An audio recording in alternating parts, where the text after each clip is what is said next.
नमस्कार।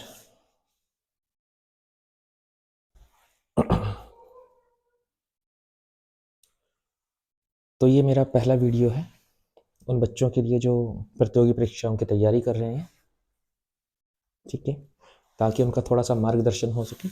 कुछ ऐसे बच्चे हैं जिन्होंने अभी-अभी शुरुआत की है, ये उनके लिए है, और जो काफ़ी समय से तैयारी कर रहे हैं, वो भी देख सकते हैं, ठीक है।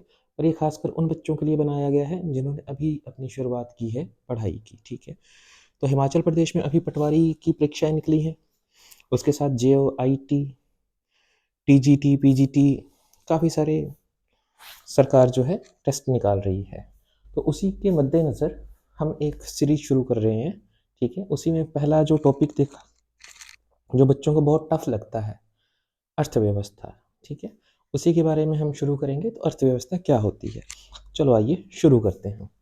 फर्स्ट ऑफ ऑल, अर्थव्यवस्था अर्थात इकोनॉमी, ठीक है। अर्थव्यवस्था मतलब कि आर्थिक क्रियाएं जहाँ पे होती रहती हैं, ठीक है, जिसका संबंध धन से हो, ठीक है, और आर्थिक क्रियाएं हो। उसमें बहुत सारे अलग अलग विषयों को हम पढ़ते हैं, पर जितना हमें जानना है हम उतना ही जानेंगे। बहुत ज़्यादा गहराई तक जाने की आवश्यकता नहीं है, क्योंकि हमारे जो पेपर का स्टैंडर्ड है, जितना है हम उतना ही पढ़ें। तो सबसे पहले आते हैं हम अर्थशास्त्र पे, ठीक है। अब अर्थव्यवस्था समझने से पहले हम पहले समझते हैं अर्थशास्त्र को। तो अर्थशास्त्र क्या है? बोलता है हाउ टू यूज रिसोर्सेज, कि हम अपने संसाधनों का प्रयोग किस तरह से करें। तो हर एक देश के पास अपने अपने संसाधन है, चाहे वो राज्य की बात आ जाए, चाहे वो देश की बात आ जाए, सबके पास अपने अपने संसाधन होते हैं, सब व्यक्तियों के पास अपने अपने संसाधन होते हैं। और हर व्यक्ति और हर एक राज्य की अगर हम बात कर ले, वो अलग अलग तरीके से उन रिसोर्सेज का, उन संसाधनों का प्रयोग करते हैं, ठीक है। अब इसी अर्थशास्त्र में जो अगली वो आती है, उसमें हम पढ़ते हैं कि व्यष्टि माइक्रो और समष्टि मैक्रो, ठीक है। तो इस इकोनॉमिक्स में क्या क्या आता है? तो व्यष्टि को जब हम पढ़ते हैं तो व्यष्टि में हम वन पर्सन की बात करते हैं कि भाई उसकी इनकम कितनी है। हम उसकी इनकम की बात कर लेंगे कि व्यक्ति कैसा है, उसका स्टैंडर्ड कैसा है, ठीक है। देन एक व्यक्ति की बात हो रही है, तो ये कीमत, कॉस्ट, तो ये कॉस्ट को भी दर्शाता है, ठीक है। अब सीधा रिलेशन इसका किसके साथ आता है? मार्केट के साथ आता है। समष्टि में क्या पढ़ते हैं? समष्टि में जब इनकम की बात आती है तो हम एक कंट्री की बात कर लेते हैं। हम बोलते हैं यहाँ जीडीपी कितनी होगी, ग्रॉस डोमेस्टिक प्रोडक्ट कितना है, जीएनपी कितना है, एनडीपी कितनी है, इन्फ्लेशन रेट कितना है, बहुत कुछ देखते हैं, ठीक है। बट माइक्रो में हम एक व्यक्ति की बात करते हैं, एक फर्म की बात करते हैं, एक यूनिट की बात कर लेते हैं, ठीक है, मतलब सिंगल उसकी बात करेंगे, क्योंकि छोटे स्तर की बात की जाती है, स्मॉल स्केल पे, ठीक है। और लार्ज स्केल की अगर बात करें तो हम मैक्रो में उसको पढ़ेंगे, ठीक है। तो हमारे लिए दोनों ही जानना ज़रूरी है कि क्या होती है। कई बार डेफिनेशन आ जाती है कि समष्टि अर्थशास्त्र क्या है या फिर व्यष्टि अर्थशास्त्र क्या है, ठीक है। इसकी अवधारणा से संबंधित जो प्रश्न हैं आप कई बार पूछे जा चुके हैं। तो मैक्रो मैं धीरे धीरे आगे डिफाइन करूंगा, शायद आपको हो सकता है बोरिंग लगे वीडियो, बट धीरे धीरे जैसे जैसे आप आगे चलते जाएंगे तो आप को समझ आएगा। तो इकोनॉमिक्स, ठीक है। तो समष्टि, अब समष्टि में हम क्या क्या पढ़ लेंगे? कंट्री और स्टेट की बात कर लेंगे कि उसकी इनकम कैसी है, ठीक है। देश और राज्य की बात करेंगे। अब अच्छा जी, बेस क्या होगा? बेस में हम बात कर लेंगे जी इनकम, एम्प्लॉयमेंट, आय एवं रोजगार, ठीक है, उसके आधार है। कंपोनेंट्स क्या क्या है, इसके तत्व क्या क्या है, ठीक है। तो तत्व, अब तत्वों का वर्गीकरण किस आधार पे किया जाएगा? तो माइक्रो इकोनॉमिक्स में ध्यान रखिए, सबसे पहली बात आती है उपभोक्ता, कि हमारा उपभोक्ता कैसा होगा। उत्पादक है, किसी भी चीज का निर्माण करेगा तो वो सबसे पहले देखेगा कि उपभोक्ता कितने हैं, कि मार्केट में किन लोगों तक उसको अपनी वस्तु की पहुंच बनानी है, ठीक है। एग्जाम्पल देता हूं, जैसे डब शैम्पू आता था, या फिर सोप की बात कर लेते हैं, ठीक है। अब इसकी जो बोतल पैकिंग थी, एक सैशे पैकिंग नहीं होती थी। बोतल जो इसकी अप्रोक्सीमेटली मिलती थी, शायद 200 के अप्रोक्सीमेटली थी, ठीक है। अब यहाँ पर जो रीच थी वो सिर्फ अमीर लोगों के पास थी, या फिर ऐसे लोग जो अफोर्ड कर सकते थे। पर धीरे धीरे डब ने क्या किया, या फिर अतिरिक्त कंपनियों ने, बहुत सारी कंपनियों ने किया कि आज के टाइम में डब का शैम्पू लेना है भाई, 2 रुपए का मिल जाएगा आपको सैशे में। तो गरीब भी यूज कर सकता है, अमीर भी यूज कर सकता है, ठीक है। तो मेन है कि उपभोक्ता कौन होगा और उत्पादक कौन होगा। उत्पादक देखेगा कि उपभोक्ता कितने हैं मेरे, और उसके लिए मुझे कितना प्रोडक्ट तैयार करना है, ठीक है। इसका छोटा सा एग्जांपल है, रेडी फड़ी वाले, ठीक है, कहीं कॉलेज के बाहर मिल जाएंगे, चौराहे में मिल जाएंगे, बस स्टैंड के आसपास मिल जाएंगे। तो उनका टारगेट क्या होता है, अगर बस स्टैंड के पास मिल जाएगा कोई समोसे वाला, चाय वाला, तो उसका टारगेट होता है कि बस से कोई भी उतरेगा, उसे भूख लगी होगी और छोटी मोटी भूख पूरा करने के लिए व्यक्ति उसके पास आ जाएगा। ठीक है, अब बात आती है कॉस्ट की। तो ये सारा खेल किसका होता है, कॉस्ट का होता है। ठीक है, जिसमें हम देखते हैं कि डिमांड और सप्लाई, अर्थात मांग की बात कर लेंगे कि मांग कितनी है और उसकी पूर्ति कितनी है। तो पूर्ति पक्ष में हम किसको पढ़ते हैं, उत्पादक को पढ़ते हैं। ठीक है, क्योंकि ये क्या करेगा, ये सप्लायर है, ठीक है, प्रोड्यूसर है। ठीक है, डिमांड, अब डिमांड करने का काम किसका होगा, डिमांड कौन करेगा, डिमांड करेगा उपभोक्ता। ठीक है, जिसे हम कंज्यूमर कहते हैं। ठीक है, अब इन दोनों के बीच में, मांग और पूर्ति के बीच में हमेशा जो रिलेशन होता है वो कैसा रिलेशन होता है, इनवर्स रिलेशन होता है। व्युत्क्रम संबंध ये दर्शाते हैं। अर्थात यदि किसी भी वस्तु की अगर मांग बढ़ना शुरू हो जाए, अगर उसे एराइज कर देंगे, ठीक है, तो पूर्ति जो है ऑटोमेटिकली क्या हो जाती है, कम। अर्थात यहाँ पर खरीदने वाले ज्यादा हो जाएंगे, बेचने वाले कम हो जाएंगे। अब बेचने वाला व्यक्ति क्या करेगा, अपना जो प्राइस है उसको एराइज करेगा, उसको हाई करना शुरू कर देगा। तो एक तो ये संबंध है, ठीक है, हमारे पास कि सप्लाई चेन अगर बढ़ जाए, इंक्रीज हो जाए और डिमांड डिक्रीज हो जाए तो प्राइस पे क्या इफेक्ट पड़ेगा, प्राइस हमारा क्या हो जाएगा, कम हो जाएगा। इसका बड़ा अच्छा सा एग्जांपल है मेले, या फिर कोई ऐसी जगह जहाँ पे कोई आजकल बहुत से मार्ट लगते हैं छोटे छोटे। ठीक है, तो स्टार्टिंग में क्या होता है, कोई भी चीज़ अगर आप खरीदेंगे वहाँ पे महंगी मिलती है। या फिर इसका एक और एग्जांपल मैं आपको बताता हूँ कि मार्केट में सुबह के समय जाइए आप, सप्लाई, सब्जी की बात कर लेते हैं। ठीक है, अब सब्जी वालों के पास सब्जी ज़्यादा है, रेट उनके सुबह क्या होते हैं, हाई होते हैं।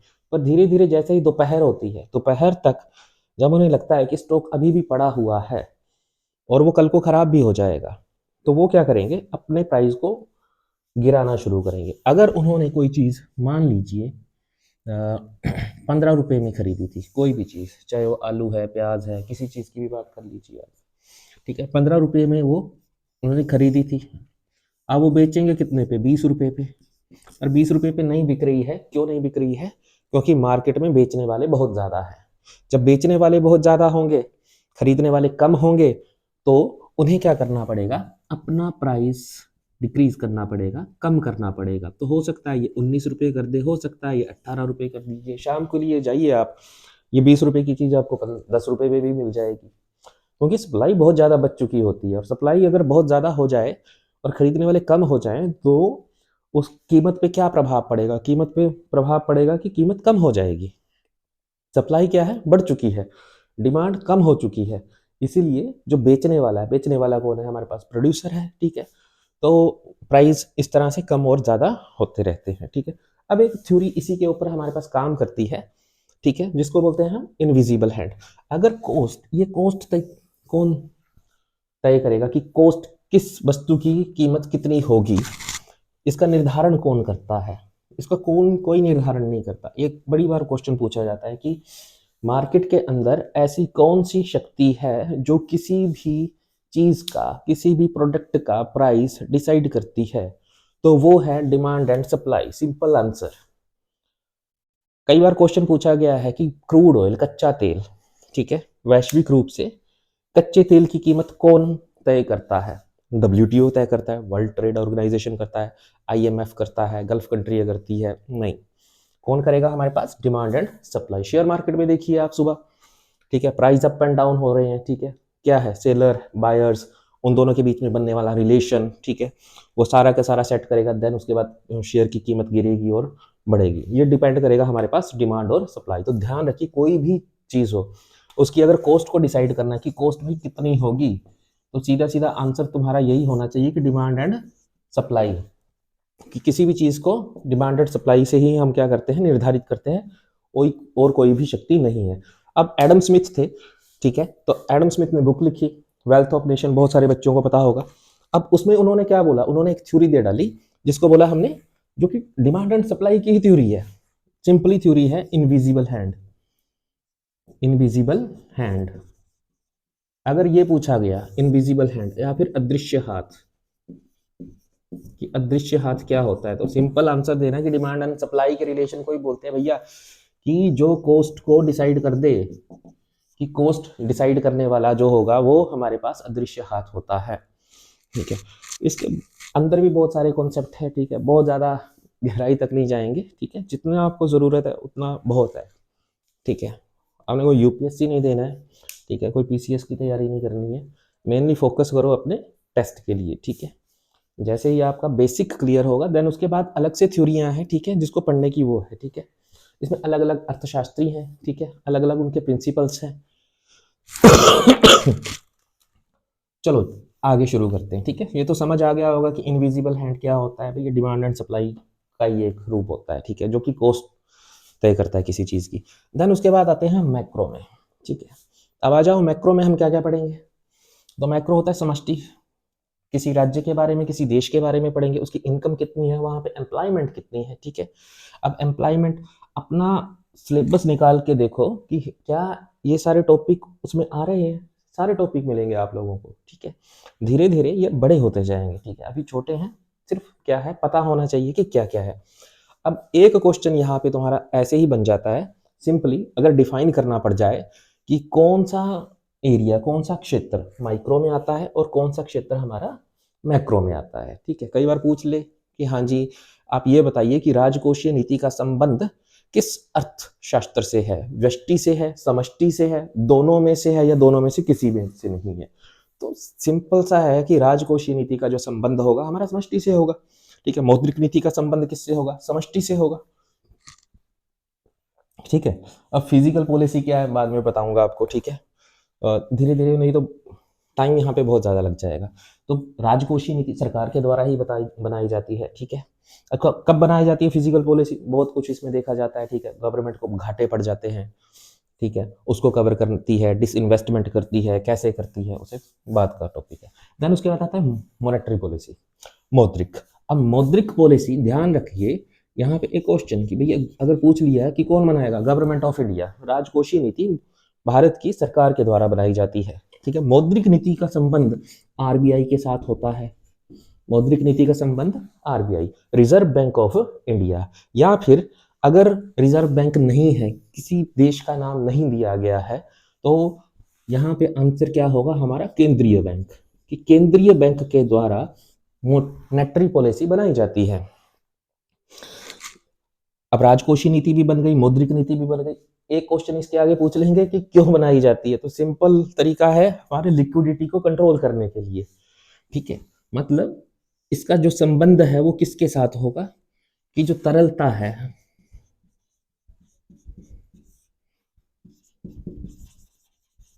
लिक्विडिटी, इसको कंट्रोल करना है कहीं ना कहीं। तो लिक्विडिटी को कंट्रोल करना है अर्थात नियंत्रित करना है। आप पूछेंगे तरलता क्या होती है, सिंपल, पैसा। ठीक है, कि मार्केट में रुपया या फिर करेंसी कितनी फ्लो कर रही है। आज के समय में अगर आप देखेंगे तो मैक्सिमम लोग जो है गूगल पे का यूज करते हैं। ठीक है, उनके पास हार्ड कैश कम ही रहता है। कहीं पर भी पेमेंट की जाती है तो गूगल से की जाती है, भीम ऐप से की जाती है, फोन पे से की जाती है, बहुत सारी ऐप्स आ गई हैं। ठीक है, तो लोग अपने पास अब पैसा नहीं रखते हैं, मतलब कि लोगों के पास तरलता कम हो जाती है। जब हार्ड कैश मार्केट में ज़्यादा होता है तो वो लिक्विडिटी है। ये तो हार्ड कैश की बात बता रहा हूँ। ठीक है, बट जो गूगल पे में भी है, कहीं पर भी है आपके पास पैसा, ठीक है, वो भी तरलता को ही बताता है कि लोगों के पास कितना पैसा है। सिंपल सी बात होती है। ठीक है, तो ध्यान रखना होता है कि ये तरलता को कंट्रोल करना है। अब क्यों करना है बाद में देखेंगे। देन उसके बाद आता है मुद्रास्फीति। हाँ, तरलता को कंट्रोल करना है, क्यों करना है, वो ये मुद्रास्फीति को कंट्रोल करना है। मुद्रास्फीति का संबंध क्या है, मतलब मुद्रास्फीति इन्फ्लेशन होता क्या है। मुद्रास्फीति इन्फ्लेशन अर्थात साधारण शब्दों में लिख दो यहाँ पे महंगाई है। क्या है, महंगाई। जब क्या हो जाएगा, महंगाई बढ़ने लग जाएगी तो आम लोगों के पास किसी भी चीज को खरीदने की क्षमता कमजोर होगी। साधारण मतलब अगर हम यहाँ पे 1 लीटर ऑयल की बात करें, एक समय था जब, आज से 2 साल पहले, 3 साल पहले चलो मान लेते हैं 100 रुपये का था, ठीक है। एट प्रेजेंट 2 साल में ही या फिर 1 साल में इसी ऑयल का जो प्राइस है वो बढ़ जाता है, 150 रुपये लीटर हो जाता है। अब एक व्यक्ति जिसके पास मात्र 200 रुपये थे, मतलब कि ए पर्सन था, उसकी इनकम, वो अपनी इनकम का 200 रुपये क्या कर रहा था, 2 लीटर तेल ले रहा था, उसकी कैपेसिटी इतनी ही थी। पर अब अगर मार्केट में इन्फ्लेशन आ जाता है, कोई चीज़ महंगी हो जाती है, अब बताओ वो कितना लेगा। अब हम बात करेंगे कि वो 1 लीटर और 250 ग्राम ही लेगा, मतलब कि उसे कटौती करनी पड़ेगी कितने, 750 ग्राम कम खाना पड़ेगा, तब उसका गुजारा होगा घर का, अदरवाइज नहीं होने वाला। तो सरकार क्या करेगी, जब उसे लगता है कि इन्फ्लेशन बहुत ज़्यादा बढ़ रहा है, ठीक है, तो वो अपनी राजकोषीय नीति, मौद्रिक नीति के द्वारा या फिर बजटरी पॉलिसी, ठीक है, ये लिखा है मैंने यहाँ पे, इसी से बजटरी पॉलिसी बन जाएगी हमारे पास। तो बजट से ही बजटरी पॉलिसी,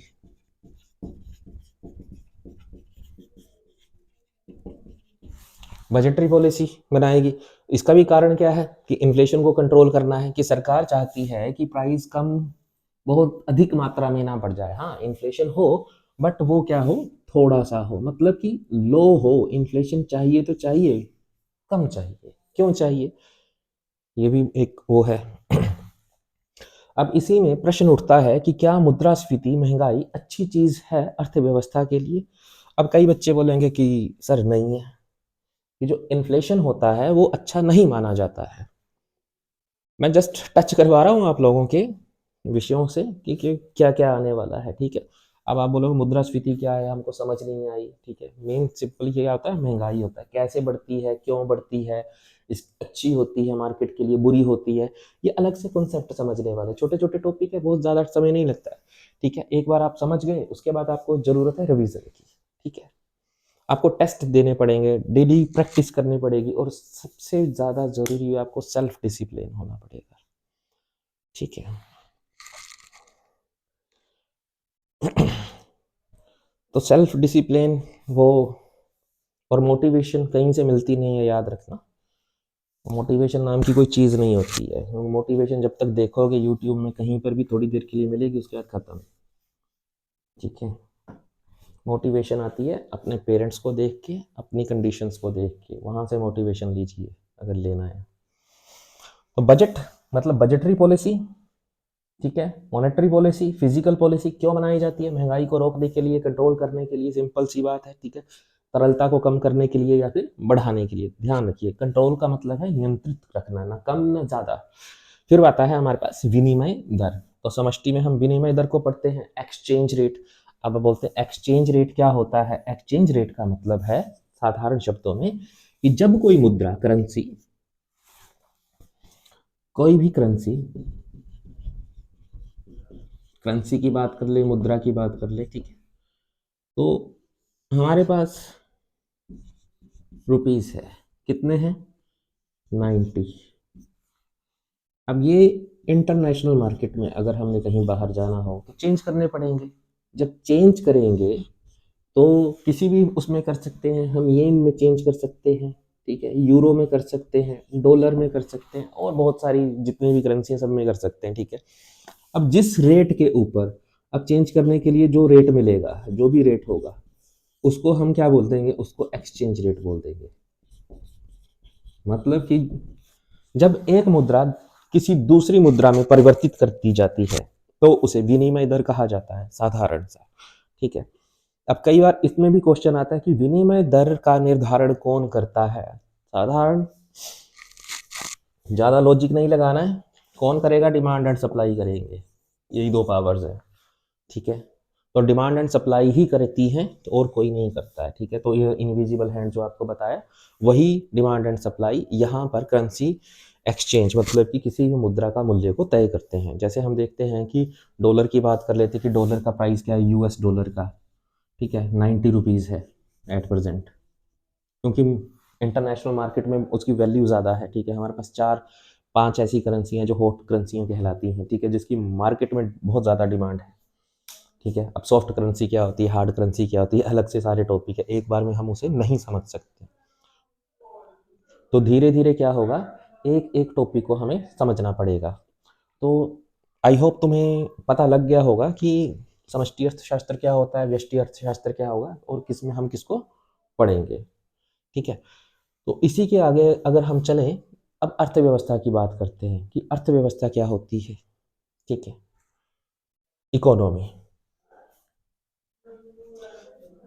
अब इकोनॉमी की हम जब भी बात करते हैं कि सरकार अपने रिसोर्सेज का यूज कैसे करेगी, कौन करेगा, सरकार करेगी या फिर वो उसे स्वतंत्र छोड़ देगी। ठीक है।